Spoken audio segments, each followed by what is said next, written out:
नमस्कार, मैं मनीष स्वागत करता हूं आपको अपने इस यूट्यूब चैनल पे।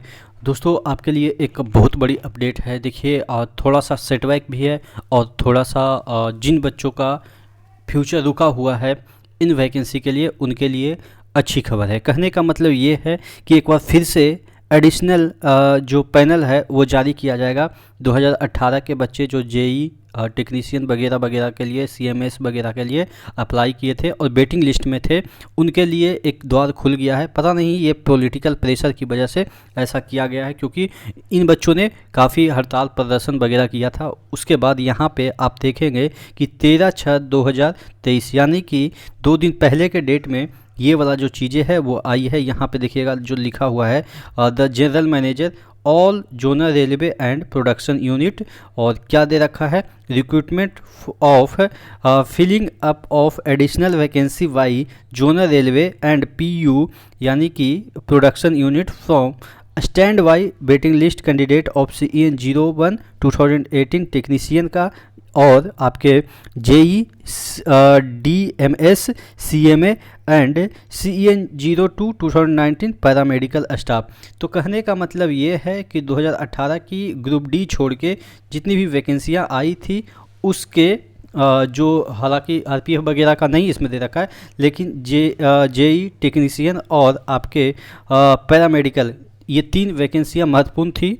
तो उनका जो है वो बताया जा रहा है कि अब स्टैंड बाई लिस्ट से फुलफिल होगा वैकेंसी। और अगर कोई जोन को लगता है कि और उनको आवश्यकता है, यहाँ पे देखिएगा जोनल रेलवे, देखिएगा जोनल रेलवे आर, एक minute, zonal railway are required, यहाँ पे zonal railway are required to place a special indent against RRB designated for zonal railway who are having candidate in standby list following due procedure. If one RRB is not able to meet the demand, then unmet यहाँ पे देखिएगा unmet demand can be raised with any of other RRB serving zonal railway PU।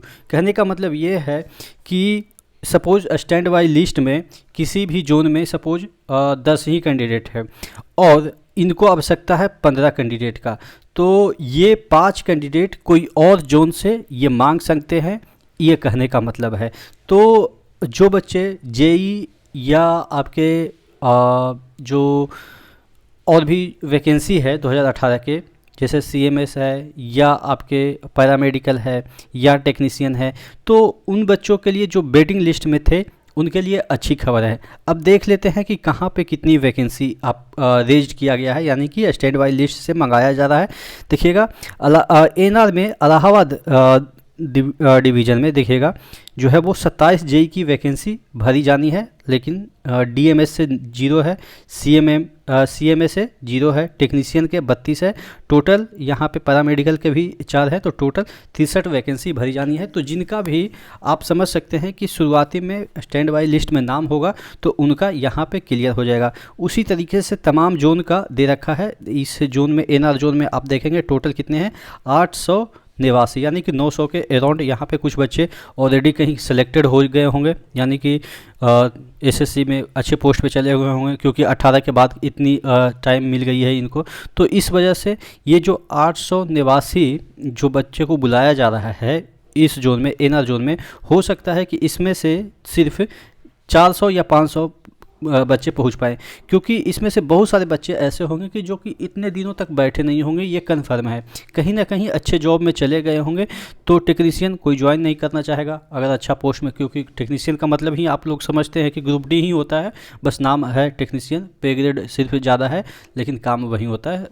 हालांकि शुरू में आपको बुरा लग रहा होगा कि टेक्नीशियन और ग्रुप डी, हमेशा मैं ये क्यों बोलता हूँ, क्योंकि मैं इस चीज़ को फेस किया हूँ कि टेक्नीशियन और ग्रुप डी में कोई अंतर नहीं। मैं ग्रुप डी पे भी ज्वाइन किया था, टेक्नीशियन बना, दोनों में दोनों पोस्ट पे रहा और दोनों का काम मैंने एक ही तरह से किया। तो कहने का मतलब ये है कि कोई टेक्नीशियन ज्वाइन नहीं करना चाहेगा अगर उसको बशर्ते कि अच्छी कोई नौकरी हो गई, लेवल 2 का ही कोई जॉब हो गया है, LDC अगर हम बात कर ले हो गया है, तो कम से कम टेक्नीशियन से बेटर है ठीक है, वो अलग बात है कि अगर टेक्नीशियन अपने होम डिस्ट्रिक्ट में या होम स्टेट में हो जाता है और एलडीसी कहीं साउथ में हो जाता है तो आदमी प्रीफर करता है कि चलो टेक्नीशियन ज्वाइन कर ले। ये डिपेंड करता है कौन सा कंडीशन है आपके साथ उसके अकॉर्डिंग, लेकिन ज़्यादातर प्रीफर करते हैं कि जो आपके टेक्नीशियन हो। इंजीनियरिंग बैकग्राउंड में जाना बहुत मुश्किल हो जाता है, बहुत टफ जॉब होता है। इवन एसएससी और जेई की भी जॉब होती है, वो काफ़ी टफ होती है। हमारे सेक्शन में जहाँ पे मैं वर्क कर रहा हूँ अभी, वहाँ पे बहुत सारे एसएससी जो रेलवे के थे वो जॉब छोड़ के जेई बन के आए हैं स्टेट गवर्नमेंट में। तो कहने का मतलब ये है कि वो इसलिए छोड़े हैं क्योंकि वहाँ पे थोड़ा सा मुश्किल होता है, क्योंकि फील्ड वर्क होता है इंजीनियरिंग डिपार्टमेंट में, अगर हम रेलवे के पॉइंट ऑफ व्यू से बोले तो। चलिए ये तो बात हो गई, और बात कर लेते हैं यहाँ पे एनसीआर की। तो एनसीआर में भी आप देखेंगे कि 244 यहाँ पे प्रयागराज में शायद कुछ ऐसा दे रखा है, पीआरजे जो भी हो। एनडब्ल्यूआर में अजमेर में यहाँ पे वैकेंसियाँ काफ़ी कम है। सीए में 21 वैकेंसी है, बाकी आपके पैरामेडिकल में 13 वैकेंसी है और टोटल 34 है। अगर हम टोटल और भी ईआर कोलकाता की हम बात कर ले या मालदा की बात कर ले तो यहाँ पे 177 और 78 है, टोटल 255 है। उसके बाद अगर हम बात कर लेते हैं एनएफआर गुवाहाटी और सिलीगुड़ी की हम बात कर लेते हैं तो यहाँ पे आपके देखिएगा टोटल 127 है। और ईसीआर की बात कर ले यानी कि बिहार वाले की बात कर ले तो यहाँ पे 167 टोटल वैकेंसी है, जिसके अगेंस्ट बुलाया जाएगा। हाजीपुर जो डिवीज़न है उसमें 34 है। उसके बाद ये आपके किसके 109 है, यहाँ पे मैं देख लूँ टेक्नीशियन के 109 है।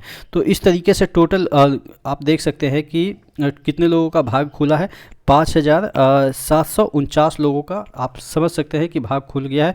अब इसमें से 5749 जो लोग हैं, ऐसा तो नहीं है कि 5749 लोग को बुलाया जाएगा और वो लोग चले जाएंगे। इसमें मैक्सिमम से मैक्सिमम 2000 से 2500 के बीच जाएंगे। तो यानी कि अब आप मान के चलो कि ये 6000 के अराउंड ही है, 749 है, तो 2000 इसमें और जोड़ लो, यानी कि तकरीबन 8000 लोगों को पीछे से बुलाया जा रहा है स्टैंड बाई लिस्ट में। तो इतना मुझे लग रहा है कि 8000 से ज़्यादा बच्चे बैठे नहीं होंगे, मतलब और वेटिंग लिस्ट में भी उतना नाम होता नहीं है, लेकिन जिनका भी होगा तो 8000 में मुझे लग रहा है कि जितने भी बच्चे मुझे लग रहा है अब बचे होंगे, लगभग सभी का सिलेक्शन इस तरीके से हो जाएगा। आशा करते हैं इसी तरह का वेटिंग लिस्ट या स्टैंड बाई लिस्ट जो है वो आपके जितने भी और अभी वैकेंसी आ गए या मतलब कि आ रहे हैं सभी में होनी चाहिए। इसके लिए हो सकता है कि आपको प्रोटेस्ट करने की आवश्यकता हो, जब नोटिफिकेशन निकले तो उसमें ये मॉडिफाई किया जाए कि स्टैंड बाई लिस्ट निकलनी चाहिए। ग्रुप डी में चूँकि यहाँ पे 2019 की वैकेंसी में जिसमें कि आप लोग ज्वाइन किए हैं, बहुत सारे लोग अभी भी वेट कर रहे हैं कि सेकेंड डिवी वगैरह निकले, तो उनके लिए भी कम से कम स्टैंड बाई लिस्ट होनी चाहिए। क्योंकि इतना दिनों के बाद 2019 की बात करें तो 19, 20, 21, 22, 23 ख़त्म होने को है। ख़त्म इन द सेंस कि जब आधा से ऊपर हम आ गए हैं, आधा आ गए हैं, तो लगभग आप मान के चलो कि ख़त्म होने को है। तो तकरीबन 5 साल कोई बच्चा एक ग्रुप डी यानी कि सरकारी जॉब का सबसे लोएस्ट पोस्ट होता है 1800 पे ग्रेड, तो उसके लिए अगर फाइट कर रहा है और 5-5 साल इंतज़ार कर रहा है तो ये जस्टिफिकेबल है कि आपको वेटिंग लिस्ट देनी चाहिए। इससे आपका कोई नुकसान नहीं है, आपको एक प्रकार का फ़ायदा ही है। वो अलग बात है कि कभी कभी बच्चे थोड़ा सेंटिमेंटल होके लगता है कि हमारा भी ज्वाइनिंग जल्दी हो जाए, लेकिन चलो एक डिस्क्लेमर के साथ आप वेटिंग लिस्ट या स्टैंड बाई लिस्ट निकाल सकते हैं कि हम ये कन्फर्म नहीं करते हैं कि हम वेटिंग लिस्ट को 100% क्लियर करेंगे, लेकिन हाँ जब भी हमें ज़रूरत पड़ेगी तो हम वेटिंग लिस्ट या स्टैंड बाई लिस्ट से बच्चे को उठा सकते हैं और जॉब दे सकते हैं। तो कम से कम इतना करने के बाद बच्चों में थोड़ा सा एक कॉन्फिडेंस लेवल रहेगा कि चलो ठीक है एक जगह जॉब सिक्योर है तो हम आगे की तैयारी कर सकते हैं। नहीं तो ऐसी स्थिति हो जाती है बच्चों की कि ना आगे पढ़ पाते हैं और वो पिछला ना भूल पाते हैं, क्योंकि उनको लगता है कि यार हो जाता मेरा, बस कुछ नंबर से वेटिंग लिस्ट में या स्टैंड बाई लिस्ट में रह गए हैं। तो एक होता ना कि साइकोलॉजिकल प्रेशर में रहते हैं, ना आगे की तैयारी कर पाते हैं ना पीछे चीज़ों को भूल पाते हैं और इसी तरीके से ज़िंदगी बर्बाद हो जाती है। तो मेरा रेलवे से रिक्वेस्ट रहेगा कि जो पहले का सिस्टम था वो सही था, कम से कम आदमी को सुकून मिलता था, नहीं भी सिलेक्शन होता था तो लगता था कि चलो हम इतना तो कर किए थे जीवन में कि हम बस कुछ नंबर से छट गए, और इस तरीके से हुआ था मेरे साथ। तो आशा करते हैं कि इस पे कोई जल्द एक्शन रेलवे प्रशासन ले और बच्चे के फेवर में ही, क्योंकि ऐसा नहीं है कि वो ज़बरदस्ती कर रहे हैं कि हमको जॉब ही दे दो। कम से कम स्टैंड बाई लिस्ट में रखने से थोड़ा कॉन्फिडेंस आता है और जब आपको इस तरीके की ज़रूरत कभी पड़ती है तो आप उनको जॉब दे सकते हैं। आशा करते हैं चीज़ें समझ में आई होगी। चैनल पर नए हैं तो सब्सक्राइब कर लीजिएगा। नेक्स्ट वीडियो में मिलते हैं, तब तक के लिए जय हिंद।